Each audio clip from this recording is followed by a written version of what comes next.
everybody, it's Courtney. Today I'm going to be showing you the pose downward facing dog. I'm sure a lot of you know what this is. If not, I'm going to show you how to do it, and I'm going to show you the best way to get into it so that you know how long your down dog should be. A lot of people make their down dog too narrow or too wide.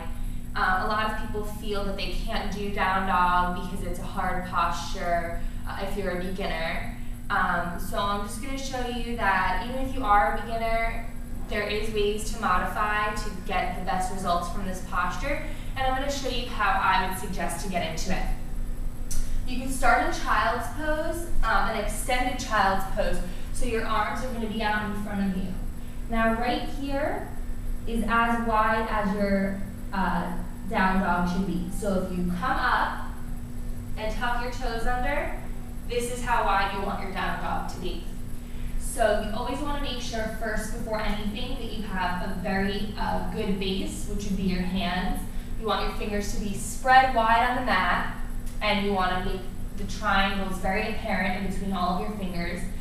The biggest triangle between your index finger and your thumb, you want to be pressing down on, and you want to take the pressure out of the wrists, bringing it into the fingertips, and using your hands as anchors that will push your chest back towards your quads. So I'll show this.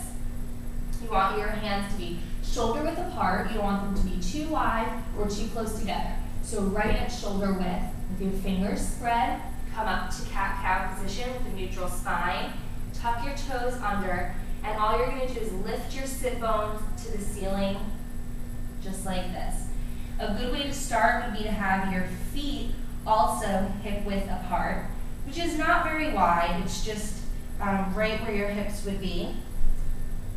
So again, when you come into this down dog, you want to be pressing your chest back towards your quads, and you want your heels to be pressing into the earth. If you can see, mine don't even touch the earth, and yours might not either, but you want them to be aiming for that, to lengthen your Achilles. And you can just practice this by walking your dog, by alternating your heels into the mat. And you want to make an inverted V. So you want your back to be very flat and pressing towards your quads, like I already said.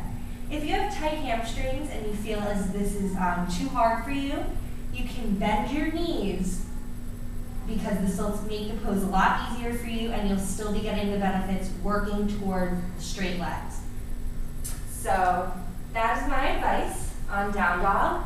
I hope this helped. I hope it explained it a little bit more. And if anybody has any questions, please feel free to ask. So have a fabulous day.